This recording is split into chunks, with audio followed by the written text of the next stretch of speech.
Alors aujourd'hui, on va faire ce qu'on fait hélas peu cette année, c'est voyager. Aujourd'hui, on part tout au nord, vers le Grand Nord, en direction du cercle polaire, sur un navire, un grand voilier appelé l'Artémis, en compagnie d'une écrivaine qui aime l'eau, mais aussi la neige, les montagnes, les rochers, les paysages, bref, la nature dont elle parle de manière absolument merveilleuse. Elle est née à Lausanne, elle a grandi à Étoile, elle a étudié à Genève, à Montréal, à Berne, à Vienne. Elle écrit depuis toujours, mais elle publie depuis 2013. Son premier livre apparu aux éditions de l'Air s'appelait Jour d'agrumes. Et il racontait une expérience en partie vécue par l'auteur, vendre des fruits et des légumes sur le plus grand marché de Montréal. Mesdames et messieurs, je vous remercie d'accueillir chaleureusement Anne-Sophie Subilia. Voilà.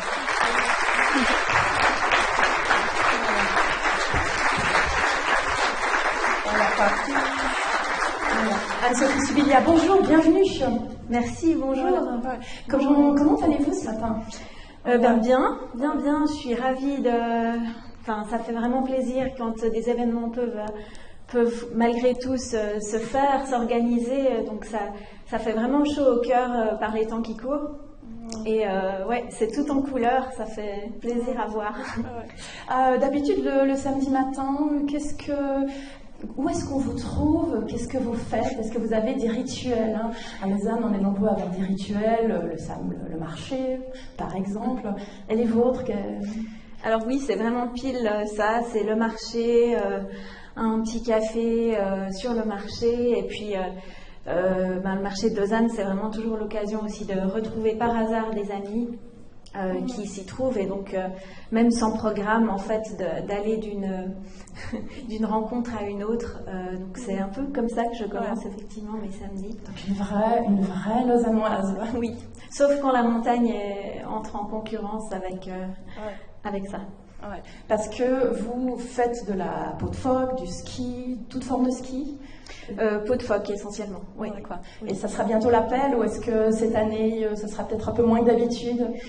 Oui, bien sûr, ce sera, comme je peux plus, j'ai aucune envie d'ailleurs de le cacher, mais effectivement, 2021 sera une année différente de toutes celles que j'ai vécues auparavant. Donc le ski sera mis un peu entre parenthèses pour pouponner. Et mais qui sait, je sais pas, il y a peut-être malgré tout des petites possibilités de quand même faire partir 3 heures en montagne. Je sais pas, je me rends pas compte. Je pense que oui. Voilà. Donc on vous reçoit aujourd'hui pour parler de Neiges intérieures, un roman paru il y a quelques mois aux éditions Zoé, en tout début d'année. Voilà. Et alors Neiges intérieures nous emmène effectivement sur un grand voilier, l'Artémis, une forme de huis clos avec 4 personnes, des architectes paysagistes et 2 personnes pour l'équipage, un capitaine et le second, et ils naviguent tout au nord, ils suivent les côtes. Et ils passent 40 jours ensemble. Alors, ce voyage que vous racontez dans Neiges intérieures, vous l'avez en partie réalisé. Racontez-nous d'où vient Neiges intérieures, d'où est parti ce roman récit, sur quoi s'appuie-t-il? Alors, c'est vrai que je ne l'aurais pas écrit si j'avais pas moi-même passé un peu de temps sur un voilier. Ça, c'était l'été 2018. Grâce à une résidence d'artistes qui, au fond, nous a rassemblés. On était 4 artistes sur un bateau, un voilier, avec un capitaine. Et c'est une association suisse, d'ailleurs, basée à Fribourg, qui s'appelle Marée Motrice, et qui donc annuellement prend quelques artistes à son bord pour aller tantôt au Groenland, tantôt au Spitzberg, au Svalbard. Toujours au nord. Mais en général, c'est vraiment le nord, parfois plutôt des traversées. Et là, effectivement, on faisait un cabotage depuis la petite ville d'Upernavik, qui est à peu près, qui est sur la côte ouest du Groenland, qui est à peu près au tiers nord, et on descendait jusqu'à la capitale, Nuuk, tout ça pendant à peu près un mois, en prenant quand même du temps, en allant beaucoup à terre, ce qui était en fait très, très agréable et rassurant, parce que j'envisageais moins un périple de 40 jours uniquement sur un bateau. En fait, pour moi, c'était quand j'ai su qu'on pourrait marcher, qu'on pourrait vraiment arpenter en fait sur des kilomètres, la toundra, enfin des paysages que je m'imaginais, mais sans du tout savoir de quoi ils seraient vraiment faits. Quand j'ai su qu'il y aurait cette dimension vraiment physique aussi d'un mouvement, d'une liberté de mouvement, là j'ai dit oui à ce périple, à ce voyage. Qu'est-ce qui vous a séduit dans le projet ? Au départ, même si c'était un projet dédié aux artistes, qu'est-ce qui a fait qu'un jour vous dites, tiens, ce projet il est pour moi, sur un bateau, au Groenland? Mais déjà, je crois que c'est une question aussi d'amitié ou de lien avec des personnes, parce que je suis partie avec 2 autres artistes, on faisait un trio. Il y avait Jean-Louis Johannides, un comédien et metteur en scène genevois, et puis Rudy de Solière, qui est un artiste sonore qui fait des choses vraiment magnifiques, et tous 2 cherchaient une écrivaine ou un écrivain pour compléter leur équipe, et puis monter ou imaginer quelque chose qui serait qu'on envisageait comme une performance à notre tour, et qui a donné lieu à une création scénique qui nous a vraiment comme ça soudés aussi durant le voyage et puis par après. Et on a pu tourner ensuite avec cette création qui s'appelle Hyperborée, et qui est en fait la matrice de Neige intérieure, parce que le texte que j'ai pu écrire pour la performance, les pages que j'ai proposées et qui sont lues par Jean-Louis Johannides, donc le comédien, eh bien, ça m'a servi de base. Pour moi, c'était vraiment, ça a donné l'élan au texte, parce que c'était déjà un journal de fiction pour la performance, et il y avait une dimension comme ça, un peu de tension palpable, avec une expédition dont on pressentait qu'elle allait mal tourner, ou du moins qu'elle allait aborder des profondeurs, être compliquée. Voilà, tout à fait. Parce que le livre raconte autant les interactions entre les personnes à bord. Il y a ce côté huis clos, hein, c'est à la fois drôle, mais en même temps on sent une grande tension qui peut contaminer le lecteur. Il se passe finalement on doit s'habituer au bruit des autres, aux odeurs des autres. On ne supporte plus quand on vit dans un bateau qui ressemble à une sorte de capsule spatiale. Donc il y a le récit de ces interactions huis clos, et puis en même temps une grande part du récit, c'est enfin quand les 4 architectes paysagistes peuvent mettre le pied à terre et découvrir le paysage, courir. La narratrice court beaucoup dans le paysage, découvrir les traces des habitations, parfois un petit village de pêcheurs. Et avant de revenir à ce huis clos, parlez-nous de cette découverte du Groenland. Qu'est-ce que ça a été de découvrir ces paysages? Qu'est-ce que vous avez ressenti? Quel choc ça a été?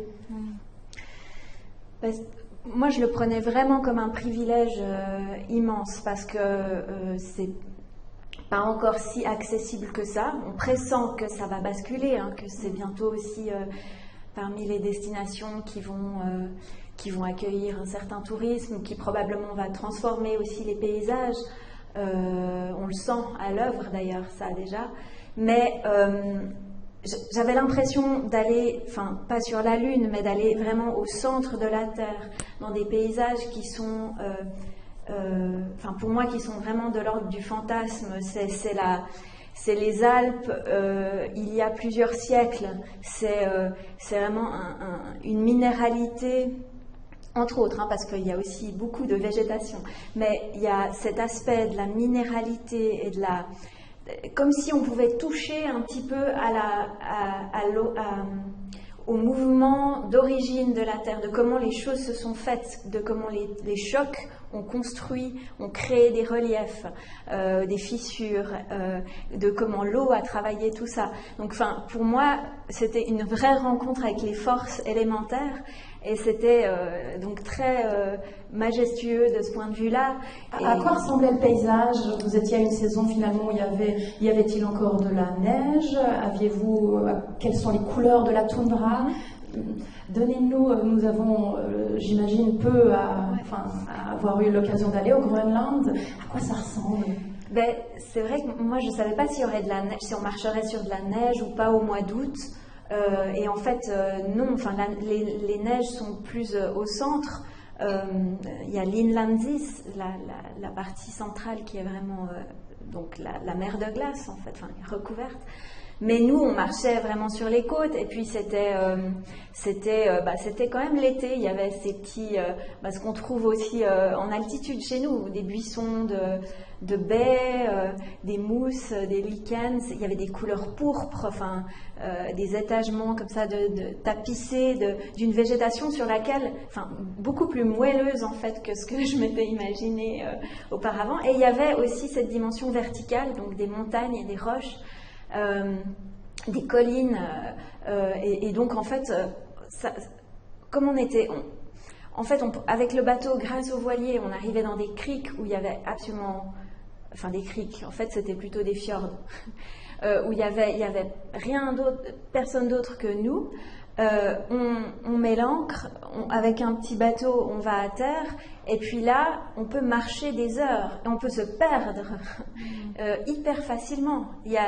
En fait, c'est aussi cette absence de signalétique qui procure un vertige dont on n'a pas du tout l'habitude. Ici, Vous voulez dire que même en montagne, finalement, on a les panneaux indicateurs de sentiers jaunes partout. Absolument. On peut plus se perdre. C'est ça. Et là, il fallait faire son chemin soi-même. Donc c'est aussi cette expérience très forte, je trouve, de se dire, bon, on va à gauche ou à droite, on met quel pas? On met un pas devant l'autre, mais où exactement? Et là, c'est une lecture du terrain. Et pour notamment Jean-Louis Johannides, qui marche aussi beaucoup en montagne, et pour moi, c'était aussi ce cadeau de pouvoir se déplacer dans un paysage comme ça, encore très vierge, où on est assez démuni et on est vraiment rendu à une lecture fine. Et puis il y a des peurs aussi, bien sûr, parce que ça m'est arrivé de partir un peu seule, de voir le bateau tout en bas, de prendre du coup, de m'éloigner, mais de me mettre aussi sous tension, parce que ça peut procurer un tas de peurs assez archaïques en fait en nous aussi. Cette solitude. La thématique des liens entre les hommes et les paysages, c'est quelque chose qui vous intéresse beaucoup depuis longtemps. Vous avez écrit un recueil de poèmes inspiré du Léman, qui s'appelle Les Hôtes notamment. Alors on reviendra peut-être à l'eau. Je crois que vous êtes baigné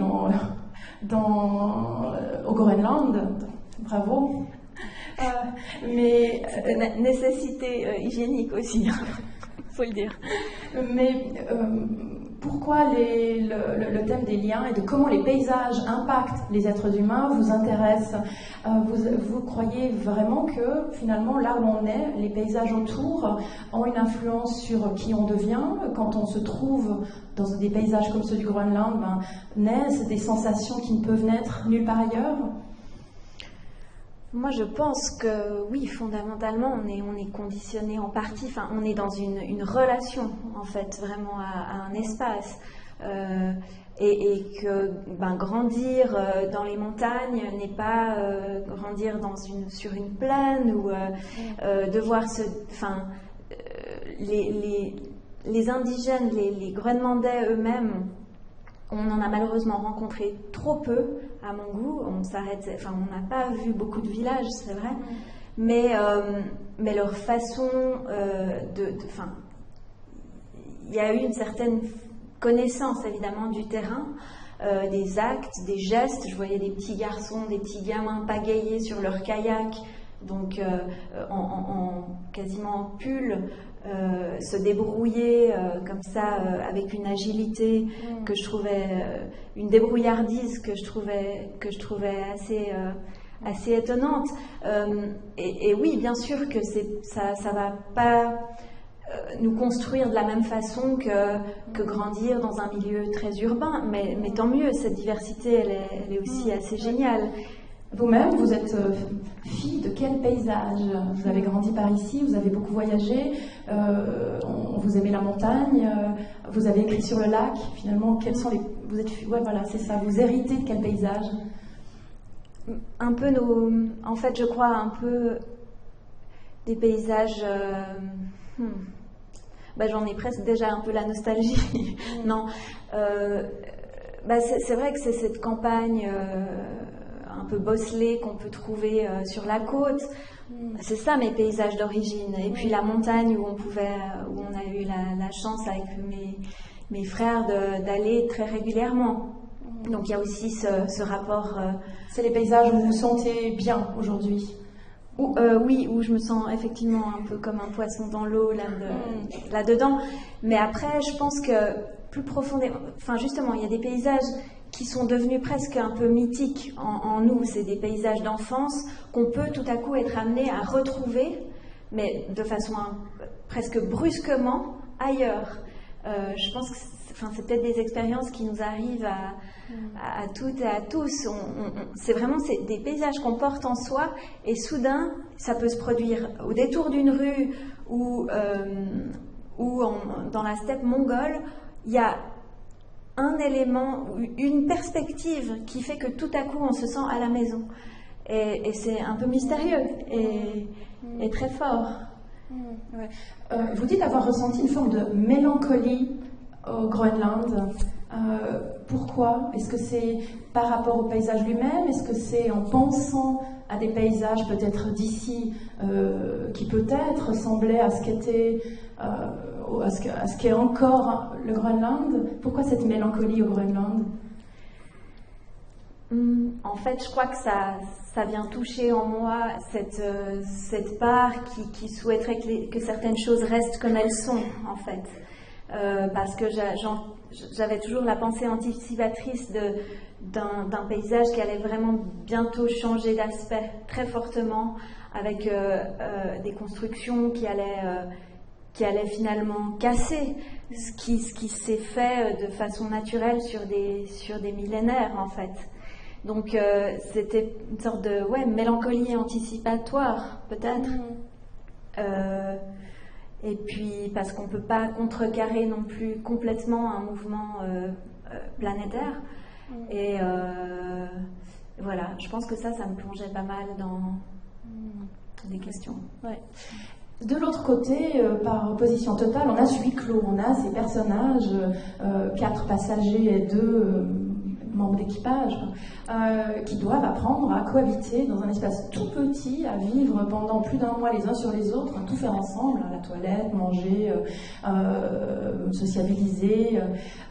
C'est l'enfer total, hein. Je dirais que autant on rêverait de découvrir les paysages du Groenland, autant si on pouvait éviter le passage par le huis clos, les uns sur les autres pendant 1 mois, on le ferait. Parlez-nous de cet enfer, c'est les autres. Volontiers. Bon, là, j'ai poussé loin le curseur, hein, parce que c'est pas exactement... Alors, il n'y a pas de crime, il n'y a pas de meurtre, ils n'en arrivent pas là quand même, mais malgré tout, il y a des tensions. Oui. Oui, il y a beaucoup d'animosité dans mon livre et j'avais envie de travailler cette solitude aussi, et ces rapports de force qu'on peut trouver, d'une part parce qu'il y a des rôles. Le capitaine, c'est le capitaine. On peut pas on peut pas devenir capitaine quand on a rarement navigué. Donc il a un certain nombre de connaissances, une expérience qui font que sa posture, elle est ce qu'elle est. Mais après, il y a une personnalité aussi avec ça. Et puis j'ai vraiment eu besoin, en fait, dans ce livre, d'explorer les alchimies entre personnes et des jeux assez subtils, finalement, parce que c'est jamais figé. On se rend compte qu'au gré des événements, au gré des circonstances, les relations vont pouvoir toujours basculer d'un côté ou d'un autre. Il y a des alliances qui se font, qui se défont, on se dirait presque dans Koh-Lanta. Enfin. Il y a peut-être, c'est ça, il y a des alliances, il y a des sentiments de trahison, il y a énormément de non-dits. Puis ça, c'est quelque chose que, pour moi, que je travaille beaucoup dans l'écriture, cette espèce de dimension plus souterraine, qui est aussi faite d'interprétations, de questions, de choses qu'on garde en soi, ou qu'on perçoit à travers des signes corporels. Enfin, et là, c'était vraiment l'occasion pour moi, à travers cette fiction, d'aller explorer ces dimensions-là, qu'on peut d'ailleurs retrouver dans tellement de situations sociales, à commencer par une fratrie ou une famille ou un couple. Et donc ça a été pour moi vraiment une occasion de plonger là-dedans plus à fond, en fait. Qu'est-ce que vous a appris sur vous-même, cette expérience, même si sans doute que la cohabitation avec vos collègues artistes s'est mieux passée, malgré tout, vous êtes retrouvés dans la même situation, un petit espace à partager entre des personnes qui habituellement ne vivent pas ensemble. Qu'est-ce que ça vous a appris sur vos propres limites, votre propre tolérance? Qu'est-ce qui vous a le plus agacé chez les autres? Les bruits, les odeurs? Non, je crois que ça m'a surtout dit à quel point il y a une vulnérabilité,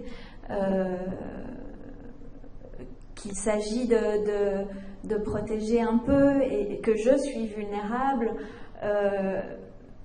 mais pas que, mais que disons, et en ce sens-là, l'écriture est une compagne d'une fidélité géniale, mais ouais, une certaine vulnérabilité, et puis ça m'a appris que dans certaines situations on peut se mettre à interpréter beaucoup trop et aller beaucoup trop loin dans ce qu'on croit avoir perçu des autres, et qu'au fond, en posant la question ou en affrontant, on peut se rendre compte qu'on avait tort et qu'on était vraiment qu'on s'était fabriqué une sorte de fiction personnelle à partir de nos peurs, à partir de notre vécu, etc. Mais voilà, donc ça c'est un point, je dirais peut-être plus psychique ou psychologique qui se révélait très fort durant ce voyage. Il y a aussi eu le versant beaucoup plus lumineux, je dirais, qui était de me rendre compte qu'en fait, une amitié, parce que ce livre finalement il parle en creux, c'est d'amitié qu'il parle.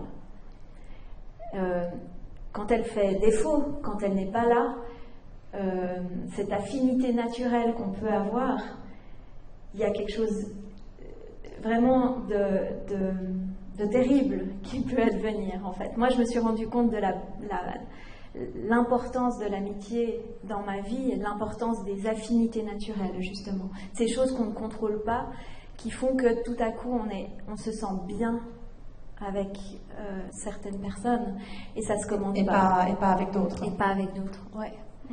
Et voilà. Ouais.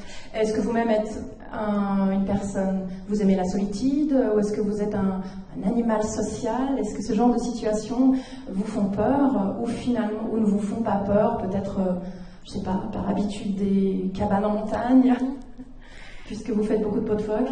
Bon, moi, c'est vrai qu'il y a un côté un peu aventurier que j'apprécie beaucoup dans ces situations, qui peut vraiment me toucher, m'animer, puis donner des forces, et me permettre justement d'être dans ces espèces de solitude ou de groupuscules comme ça, mais idéalement, voilà, avec des personnes avec qui on sent qu'il y a une certaine sensibilité commune peut-être, je sais pas, ou quelque chose de plus fort que nous qui nous relie.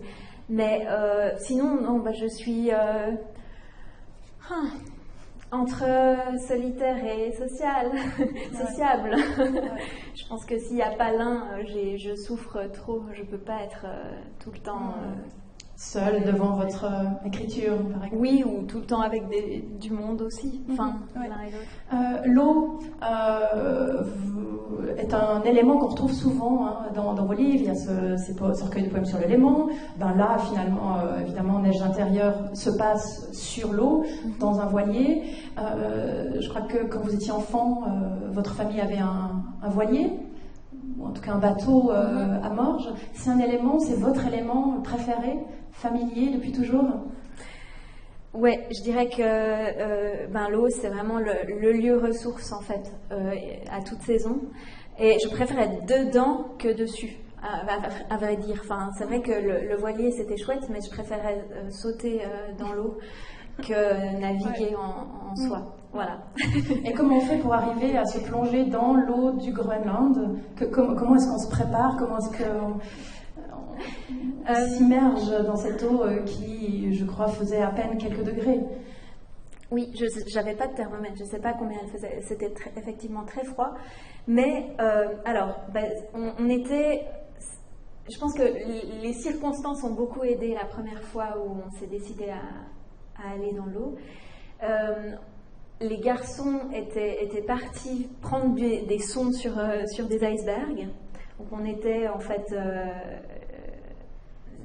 il y avait une amie artiste, enfin une artiste à bord, Marie Morgan, et moi sur le bateau. Il faisait grand beau, mais vraiment un de ces ciels bleus qu'on a dans les Alpes par moment, un bleu roi, quoi. La mer qui miroitait, des icebergs tout autour de nous, un calme incroyable, une mer lisse. Et là, nous qui étions sales, qui étions entre nous comme ça, on a eu cette espèce d'attraction de l'eau. Et puis ça a été en fait un peu une évidence. On avait entendu, enfin le capitaine nous avait dit que lui-même, il avait déjà emmené des groupes qu'il avait fait. Donc on s'est dit, et il nous avait dit, regardez l'échelle, elle est là, si vous voulez, vous la baissez. Enfin il n'y avait même pas besoin de la baisser, elle était là. Bon. Et on a fait ça, on a expérimenté ça. Et effectivement, après, on en revoulait.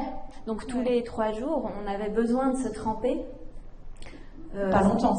Non, alors vraiment, c'était la bougie qu'on trempe dans la cire. Hein. C'était rien de plus.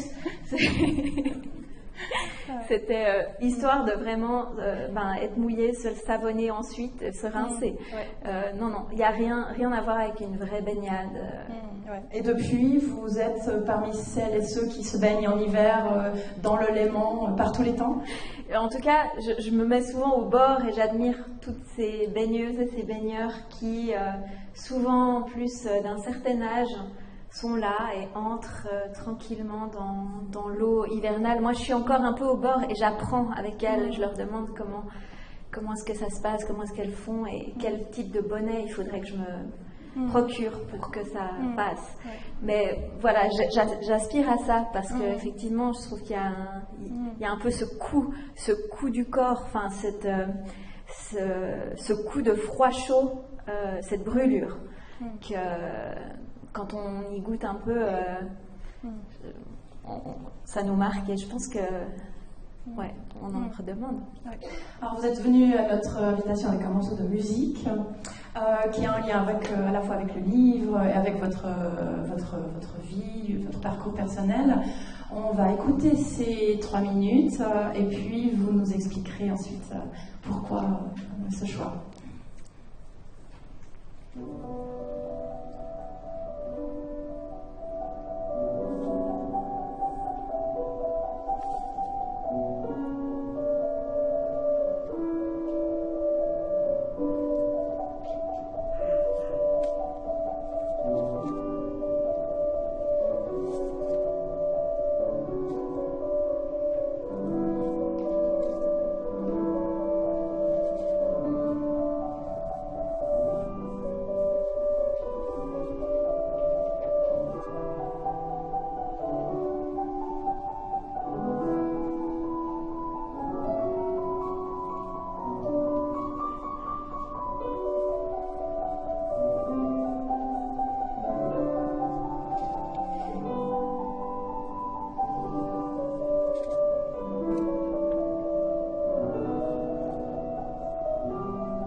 super morceau, effectivement, on en redemandera.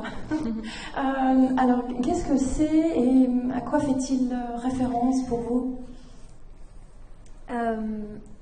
Alors, c'est un morceau de Bach. Maintenant, j'ai plus plus exactement. Un des préludes et des fugues. Oui, mais réadapté par Silotti. Après, j'ai pas fait d'autres recherches.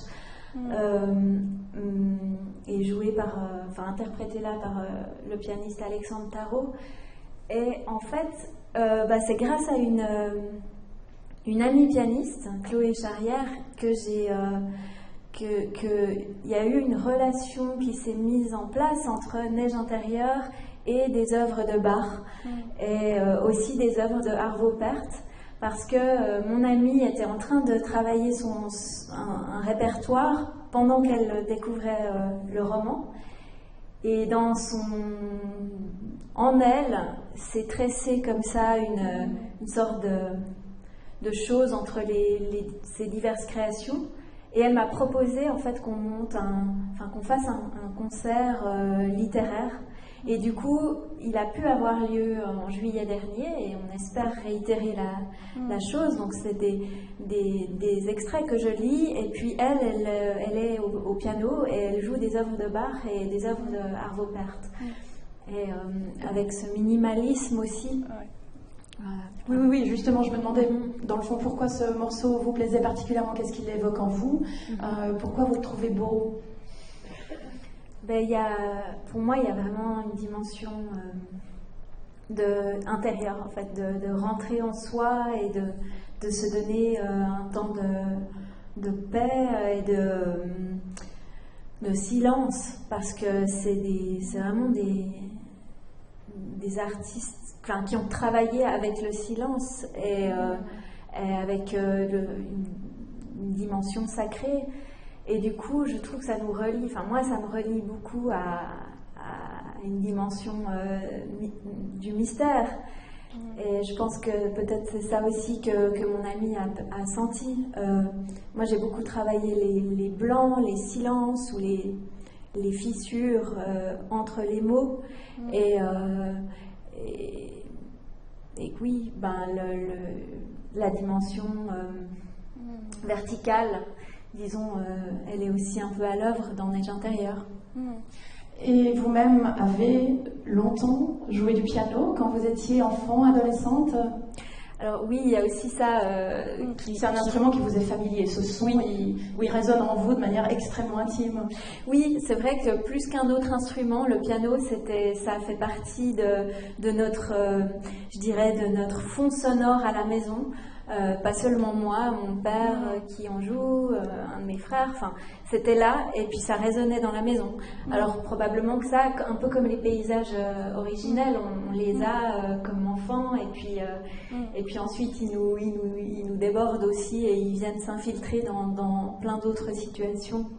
Ouais. Alors quel enfant, quelle adolescente étiez-vous, et comment est-ce que le monde du livre, le monde de la littérature, vous y êtes entré, vous vous l'êtes approprié, une maman psychologue, un papa avocat, 2 frères aînés, donc vous étiez la petite sœur, j'espère pas trop surprotégée, mais quel enfant et quelle adolescente vous étiez, et comment est né le rapport passionné au livre et à l'écriture?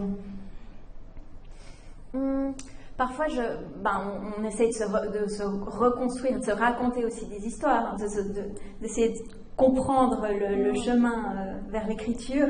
Et je me dis que quelquefois, c'est quand même lié au récit qu'on m'a souvent fait, toutes sortes de récits qui me touchaient, en fait. Et à partir desquels je me sentais très démunie, parce qu'en fait, entendre comme enfant des histoires des autres, certaines histoires qui ont énormément de valeur, et bien moi, en tant qu'enfant, en tout cas, j'avais cette espèce d'appréhension que ça se perde, que ces histoires ne soient pas couchées sur le papier, et que en fait, il y ait eu l'oralité et le moment du partage, que ce soit des récits familiaux ou des récits qui concerne d'autres personnes, mais je me vois encore enfant avec cette espèce de hantise de la disparition du récit. Ce qui m'a poussée à l'écriture assez vite, en fait. Vous vous souvenez d'exemples précis de quel type d'histoire ou de récit vous avez dit, mais ça, il faut que je l'écrive?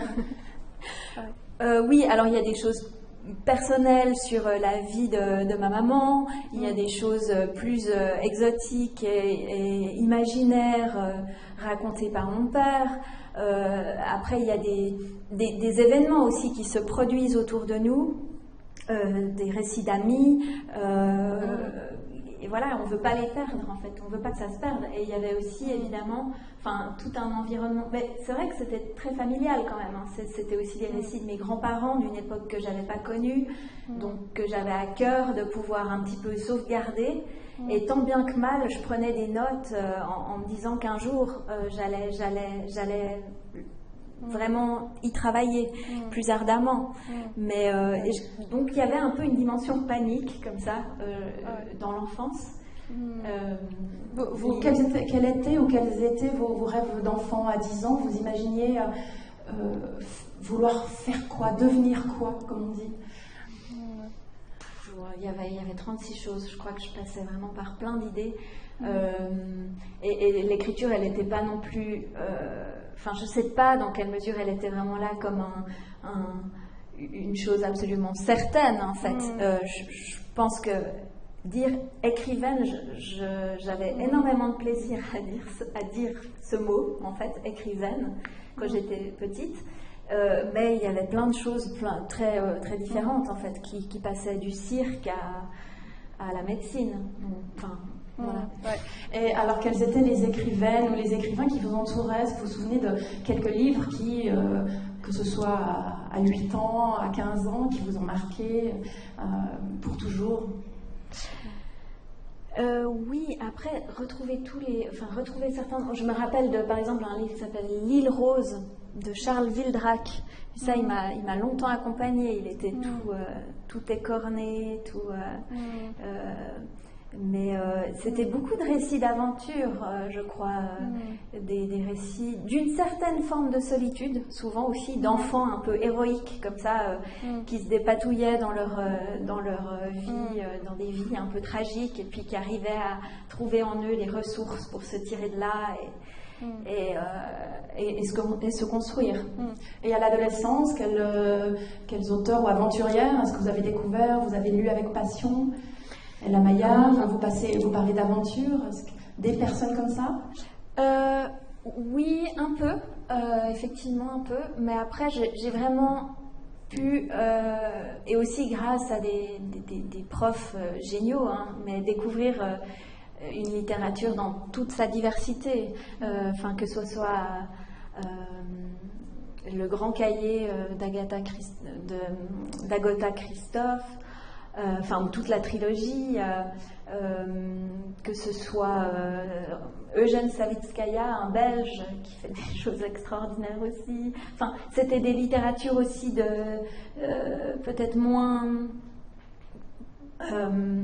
comment dire, des littératures de curiosité aussi, avec des pluralités de langues. Et moi, c'était ça aussi que je découvrais à l'adolescence. C'était qu'il n'y avait pas une manière de raconter des histoires, et qu'il y avait des poésies. En fait, il y avait des langues, il y avait des tons, il y avait des timbres. Et ça, s'en rendre compte, ça a été une richesse géniale. Parce que c'était là où aussi se préparait ma passion du travail sur le texte, du travail sur les langues. Oui. Alors aujourd'hui, l'écriture occupe une place très importante dans votre vie, d'ailleurs même de plus en plus. Hein, vous venez de quitter la sécurité d'un emploi fixe au service des parcs et domaines de la ville de Lausanne pour vous lancer dans l'indépendance et avec l'envie de tout consacrer à la plume, aux diverses activités qu'on peut faire avec sa plume, l'écriture littéraire, mais voilà, d'autres formes aussi, les performances, les ateliers d'écriture. Alors, qu'est-ce que c'est que pour vous le fait d'être écrivaine, d'être auteur ou autrice? Qu'est-ce que ça représente, métier écrivaine? Qu'est-ce que ça veut dire au quotidien aussi? Mais je pense que, fondamentalement, ça veut dire que j'ai une attention assez évidente sur les mots et les surgissements de mots et les expressions, les choses qui proviennent des autres, qui viennent de moi, et puis que ça, c'est vraiment une sorte d'acuité ou de focus qui est porté là-dessus. Des histoires qu'on entend, des scènes qui se produisent et qui en fait se mettent assez rapidement en mots pour moi. Donc c'est une relation au monde en fait qui est là au quotidien et qui ensuite peut se traduire par du texte que j'écris, mais aussi justement du texte que je lis, des autres avec lesquels j'interagis pour bonifier certaines créations. Et moi-même, je travaille beaucoup en livrant aussi certaines choses que j'écris pour avoir des retours et puis retravailler. Mais voilà, je crois que c'est ce plaisir immense pour les mots, leurs agencements, vers où ils vont et puis vers où ils m'emmènent aussi, parce que se mettre à écrire, la plupart du temps, je ne sais pas exactement vers quoi ça va m'amener. Donc c'est toujours un peu se dire, bon, allez, dans quelle aventure je m'embarque ce matin? Et puis il y a un chemin qui se dessine. Et ce chemin, c'est vrai que j'ai pour ça une énorme curiosité. Et dans quelle aventure est-ce que vous êtes actuellement embarqué, et maintenant que celle de Neiges intérieures est en partie derrière? Alors, vers quelque chose d'assez différent, que j'ai d'ailleurs encore jamais tellement fait jusqu'ici, c'est que je suis en train de travailler sur un projet qui se déroule à Gaza dans les années 74-75. Et j'explore un peu la vie non seulement de cette époque-là à Gaza, mais la vie des expatriés du monde humanitaire à travers un couple, le quotidien d'un couple. Et puis, ce qui suppose un défi pour moi, parce que je suis pas allée sur place, j'ai pas vécu ces choses. Alors que précédemment, la plupart de mes livres en fait se basent vraiment sur des expériences que j'ai faites plus personnellement et ensuite deviennent des fictions peut-être, mais là je suis donc dans une autre forme de travail, mais qui est j'avais envie de ça aussi, j'avais vraiment envie d'expérimenter quelque chose une nouvelle façon d'entrer dans le texte et de me questionner avec la matière. Et puis d'aller aussi chercher des documents, des témoignages pour construire cette histoire. Et pourquoi Gaza, les années 70? Quelle raison particulière, peut-être liée à ce qu'on vous a raconté, une mémoire familiale?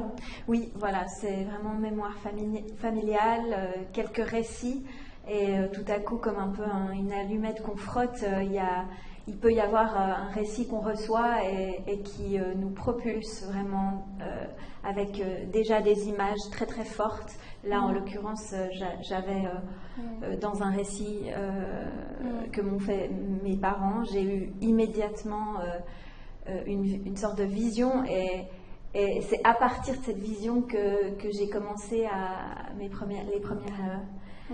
premières pages. Et voilà, ça... on se réjouit de découvrir cette nouvelle aventure. Vous êtes venu à notre demande avec un objet qui évoque votre quotidien presque de travail, vos rituels, votre pratique. Alors peut-être montrez-nous ce que c'est, puis expliquez-nous. Ouais. Peut-être le lever bien haut qu'on voit.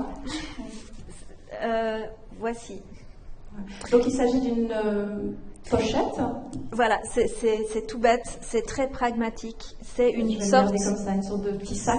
C'est voilà, une poche, à l'origine une poche à peau de phoque que j'ai récupérée. Pomoka. Voilà, Pomoka, un peu old school comme ça, de je ne sais quelles années ou décennies, enfin peut-être les années 80, je sais pas, mais qui me sert grandement parce que dedans je mets carnet, livre, crayon, tout ce qui a besoin d'un peu de protection.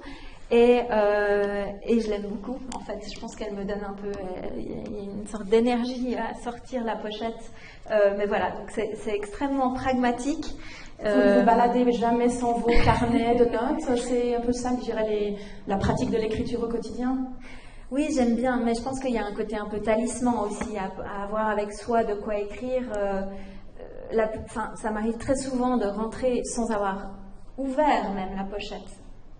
Mais c'est peut-être comme le petit caillou qu'on met dans sa poche, une sorte de sentiment de protection aussi avec ça, de savoir que c'est là à disposition et que si une idée vient ou si un moment se présente pour prendre du temps pour écrire, que ce soit en vadrouille ou sous un arbre, je vais pouvoir, et ça c'est précieux.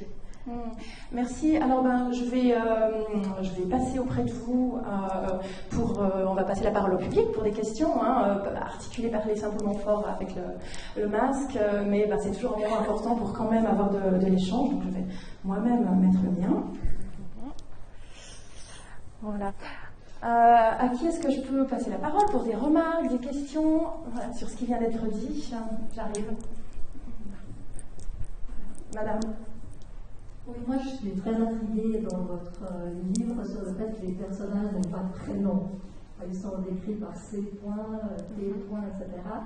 Et j'aimerais bien savoir si c'est un choix que vous avez fait d'emblée, ou si pour vous ils ont effectivement un prénom descriptif, parce qu'on en sait très peu. On les découvre uniquement à travers les pensées de la narratrice. Et c'était un choix de départ. Est-ce que c'est vu par la suite? Quel est votre but avec ce choix? Merci pour cette question. Ça me permet justement de dire que ça a été un choix assez évident pour moi, même si je sais que ça a pu déstabiliser aussi à la lecture, parce qu'effectivement on a 6 initiales, 5 en fait, parce que la narratrice, on ne connaît pas vraiment son initiale à elle. Donc Z, on sait que c'est le capitaine par exemple, mais on ne connaît pas le prénom. Et pour moi, en fait, ça a été un moment donné de l'écriture où j'ai cherché à leur donner un prénom et je sentais que ça coinçait. Je sentais que ça ne venait pas, que pour moi, indiquer un prénom dans ce livre, ça aurait été artificiel, alors que l'initiale était absolument naturelle pour moi par rapport au récit, par rapport au fait qu'il y a une forme d'anonymat et une forme d'hostilité. Et que du coup, après coup, j'ai compris que ce que j'avais éprouvé assez instinctivement correspondait en fait au projet. Parce que l'initiale, c'est plus froid, c'est quelque chose de plus énigmatique aussi. On se demande bien qui se cache derrière tout ça. Et puis en même temps, c'est ouvert parce que les lecteurs peuvent aussi en faire ce qu'ils souhaitent. Moi, j'avais des prénoms dans la tête, j'en avais quelques-uns.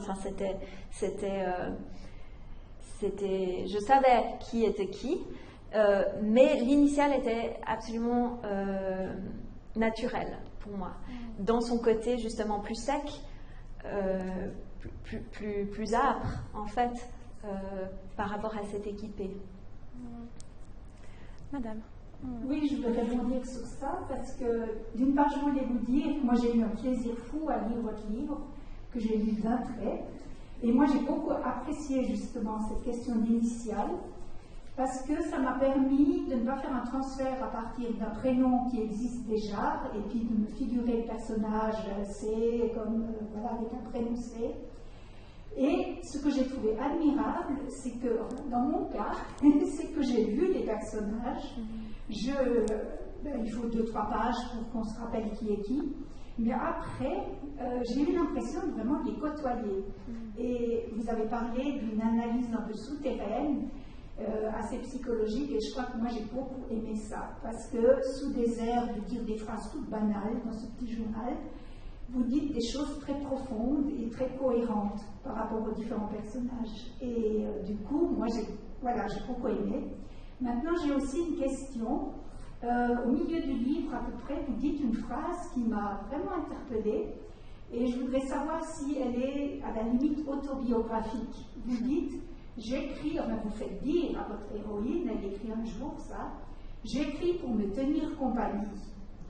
Et ça, alors bon, on a un petit peu entendu le rapport à la solitude, parce que ça c'est l'autre thème qui était en filigrane aussi. Mais est-ce que vous-même, vous avez l'impression que si vous êtes écrivaine maintenant, enfin toujours plus, comme vous dites, est-ce que cette phrase, vous pourriez la prendre à votre compte, ou pourquoi vous faites dire ça à l'héroïne? Oui, merci de ce que vous soulevez. C'est vrai que je pense, bon, l'écriture peut avoir de multiples fonctions et puis en fait se produire à des moments extrêmement différents les uns des autres. Par moments, l'écriture pour moi c'est véritablement parce qu'il y a cette nécessité de mettre en mots des choses qui me semblent qu'on ne peut pas, que je ne peux pas laisser perdre, ça je l'ai dit. Et il y a aussi ces moments-là, et c'est peut-être par là que ça a commencé aussi, parce que l'écriture c'était aussi du journal intime au départ. Donc ces moments qu'on se fabrique pour soi, de soi à soi. Et en fait, un des points de départ pour moi dans ma pratique d'écriture, c'était ça, c'était entrer en relation avec moi, enfin avec les événements que je vis au quotidien, et puis effectivement dans des moments durs se prendre un temps en fait qui peut réchauffer, qui peut vraiment avoir un effet qu'on n'anticipe pas toujours et qu'on ne peut pas connaître à l'avance, mais c'est comme partir en promenade pour moi. C'est-à-dire que on part, le moment n'est pas toujours évident parce qu'il fait peut-être froid, on a moyennement envie, on ne sait pas comment on va revenir. Et c'est un voyage qu'on s'offre. Et l'écriture, c'est ça beaucoup. Pour moi, en ce sens-là, il y a un sentiment de compagnonnage du moment où je prends ces temps. Merci. À qui d'autre est-ce que je peux passer la parole pour questions, remarques? Ah, pardon.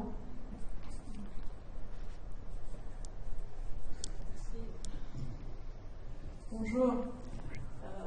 Alors moi j'aimerais vous demander, ce voyage avec le recul aujourd'hui, Elle est bien proche de la bouche.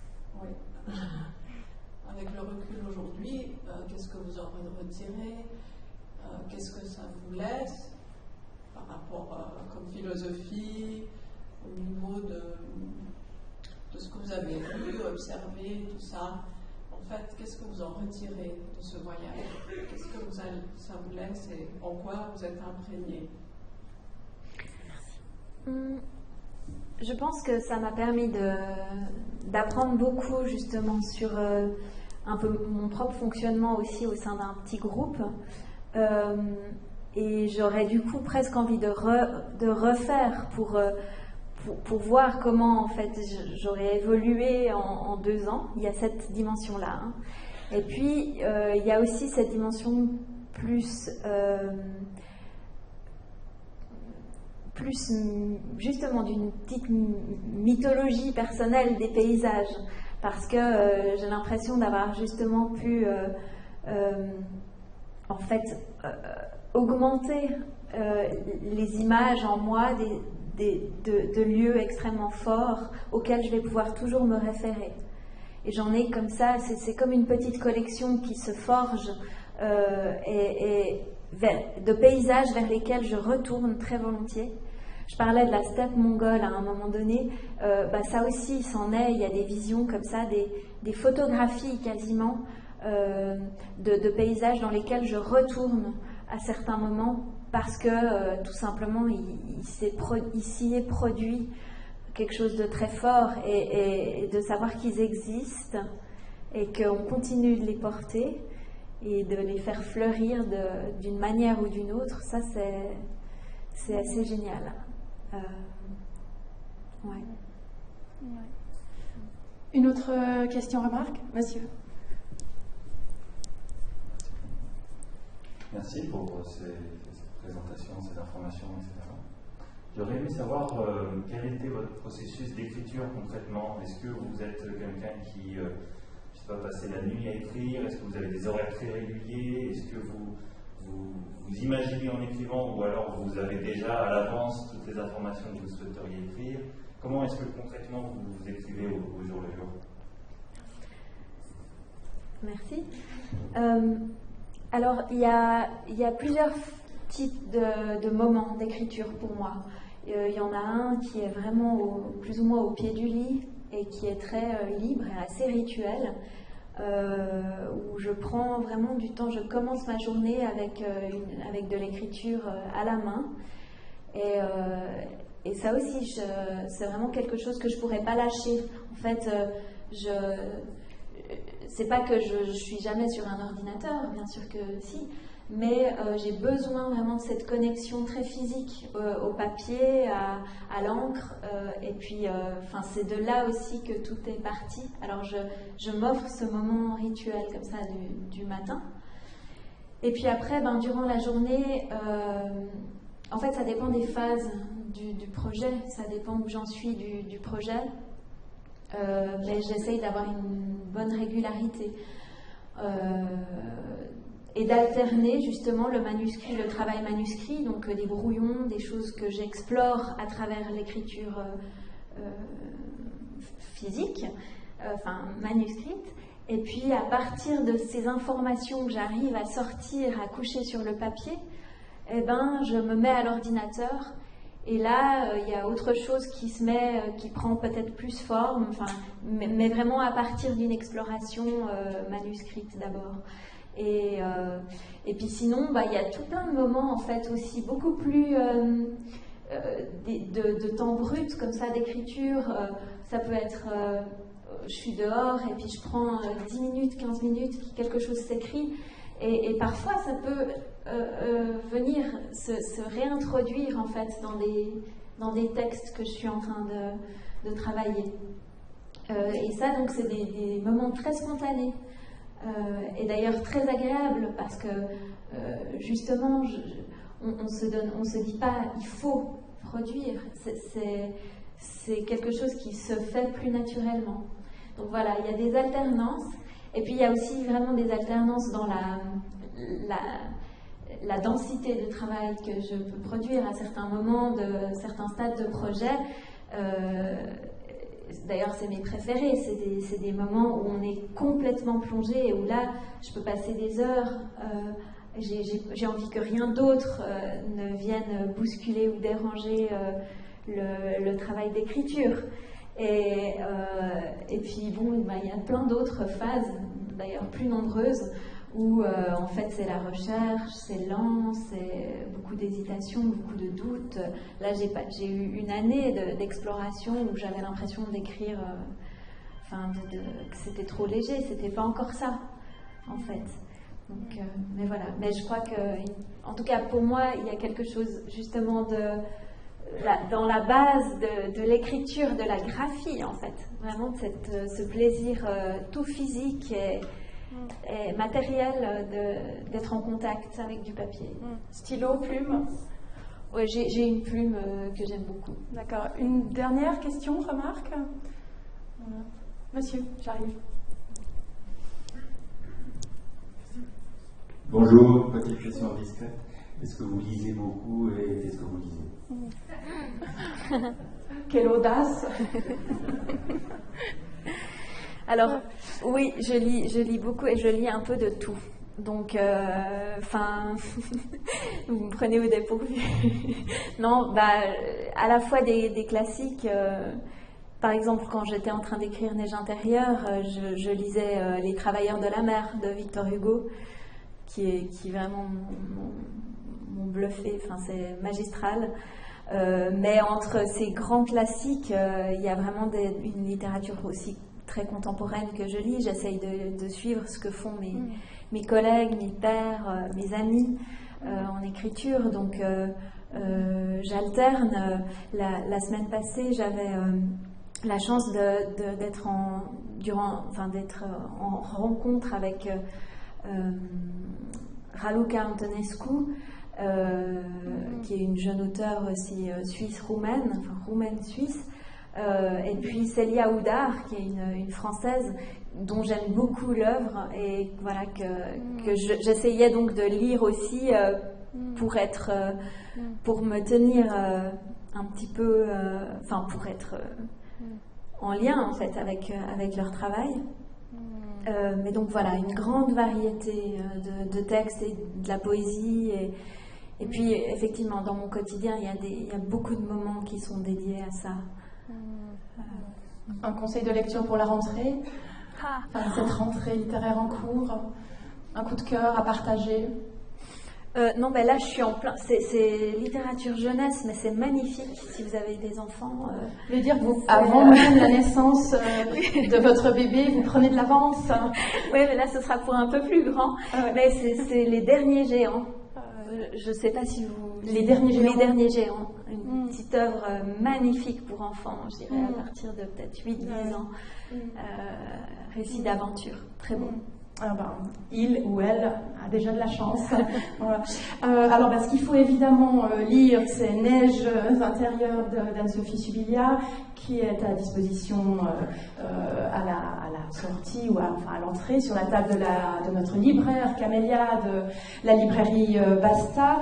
La librairie Basta propose également Jour d'agrumes, paru en 2013 aux éditions de l'Air, qui est le premier roman publié d'Anne-Sophie Subilia. Donc là, on n'a pas eu le temps d'en parler, mais c'est en lien avec presque 3 ans d'un séjour marquant, inoubliable à Montréal, pour des études et pour le plaisir.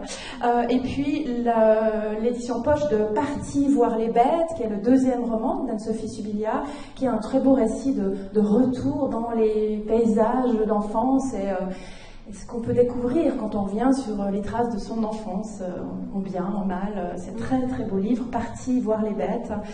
Et puis il y a également 2 petits volumes qui étaient parus aux éditions Paulette.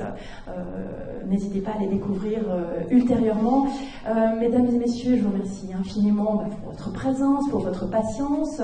On se retrouve, ceux et celles d'entre vous qui le souhaitent, dans un mois, le 5 décembre, avec Joséphine Cardona. Et il est temps pour nous de remercier chaleureusement Anne-Sophie Subilia pour cet très beau moment. Merci et bravo.